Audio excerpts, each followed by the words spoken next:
আজকে মেজে fried rice আলুর দম করে গপুকে অন্ন সেবা দিল। আমরাও দুপুরবেলা ওই প্রসাদ খেলাম আর সকাল থেকে দিনটা কিভাবে কাটালাম সেটাই শেয়ার করবো তোমাদের সাথে। তো চলো বেশি না বকে আজকের ব্লগটা শুরু করা যাক। সকালবেলা গেছিলাম বাবার মন্দিরে, বাবার মন্দির থেকে পুজো করে বাড়িতে আসার পরে বসে পড়েছিলাম দুই গপুকে সাজানোর জন্য। চানটা মা আগে থেকেই করে রেখেছে, আমার শুধু তিলক কাটা, জামা পরানো আর সাজানো গোছানো কাজ। তো দুই গপুকেই আজকে একই ড্রেস পরিয়ে দিয়েছি।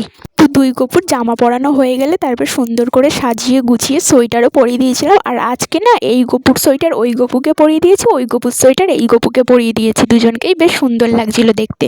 তো দুজনকে সুন্দর করে জায়গায় বসিয়ে দিয়ে তারপরে আমি বসে পড়েছিলাম বাবার প্রসাদ খেতে। আর আজকে প্রসাদে ছিল চিড়ে, শাক, আলু, শসা।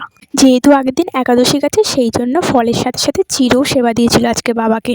তো প্রসাদ খাওয়া হয়ে গেলে তারপরে চা বিস্কুট খেতে বসে পড়েছিলাম। আজ আর সকালে মা ভাত করেনি, কারণ আজকে গপুকে একটু অন্ন সেবা দেবে মেজদি বলেছে। তো একবার আমাদের জন্য ভাত করবে, একবার গপুর জন্য আলাদাভাবে ভাত করবে কি, সেই জন্য সকালটা আর ভাত করিনি।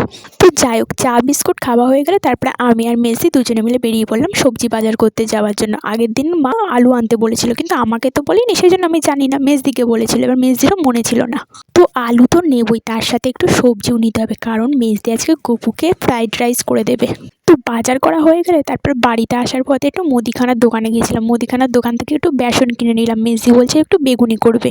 তো ভালো কথা, বেসন কিনে নিয়ে চলে আসলাম বাড়িতে। সকালবেলা যেহেতু আজ ভাত খাইনি, শুধু চা বিস্কুট খেয়েছি, সেই জন্য আমার একটু খিদে পাচ্ছিল। সেই জন্য বাড়িতে আসার পরে দেখি বাড়িতে একটা কেক আছে, ওইটা নিয়ে বসে পড়লাম খেতে। প্যাকেট খুলে তো দেখি বাবা কি বড় কেক! এই কেকের জন্য আবার এত প্যাকিং! যাই হোক, একটু কমেন্ট পড়া যাক। ছন্দা কমেন্টে লিখেছে তোমার ভিডিওগুলো দেখতে খুব ভালো লাগে। তার সাথে আল্লো রয় লিখেছে নাইস ভিডিও।